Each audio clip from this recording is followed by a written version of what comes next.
Kejadian jamun-jamun merujihnya itu perlete buatnya karena adanya hamu ubah-ubah. Wate ban-ban kepetren bismillahirrahmanirrahim kena udunya. Wate ban kepetren merujih li Allah. Kalimat bismillahirrahmanirrahim kena udunya. Angin idem.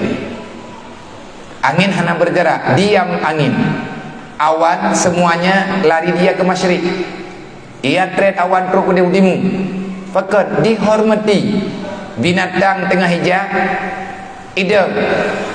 dan putra manteng yang na dalam laut tidak bergerak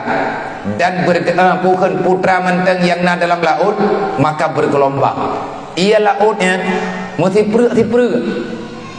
begitu besarnya bismillahirrahmanirrahim watebat gepetrun dan syaitan daripada langit rajamkan, gelaknat li Allah. Dan Allah nak bersumpah demi Allah berangkat hawa manteng demi Allah di atas kebesaran long nak pegah li Allah. Siapa saja yang menyebutkan bismillahirrahmanirrahim di atas segala penyakit yang ka sakit li hamba lu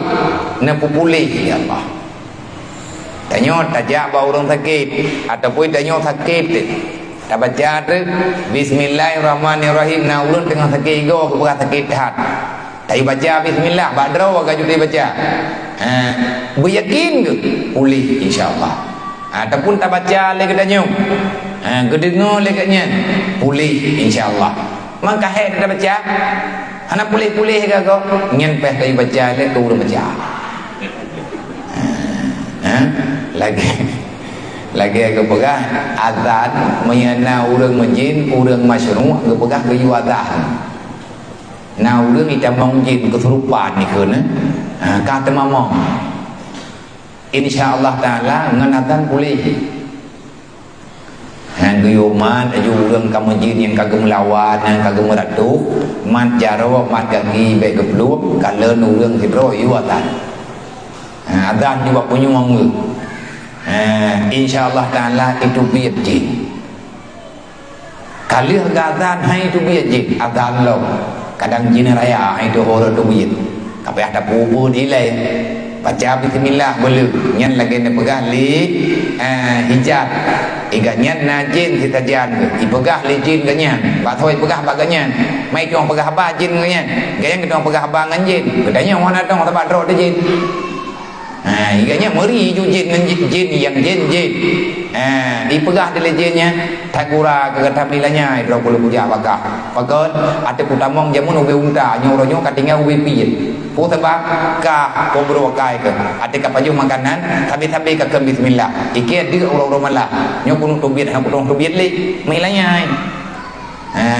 nang kejit urang ate kapaju makanan kejit minuman hana ke bismillah nyan mutuk lebot pak ibadah hai ju semengem ju nya thakat roi tanya nya ju thap eu kuduk dengung ju nama dia dekat roi kata jawab bom sabah tamrtib hai tem sabah hana taji urang yang awak tegatan ba urang sakit majin no pulih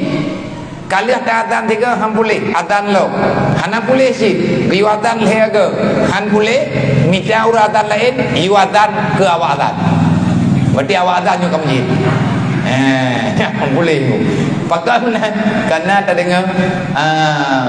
ke pegah leurun tapi tak ke jarum kadang-kadang nasi atina urang majin-majin ke bedah urang tidro gak angin urang meraja ke baca ayat kursi ke labih fikirnya wifi ji Allah la ilaha illa wal hayyul qayyum tamu ji la ta'khudhuhu sinatun wa la nawm ipru hate urang gepru hate urang sakit irudah babah tu raja pagon kadang ladu milawat kadang bulan kadang kulit maka yang diantara kebesaran kalimat bismillahirrahmanirrahim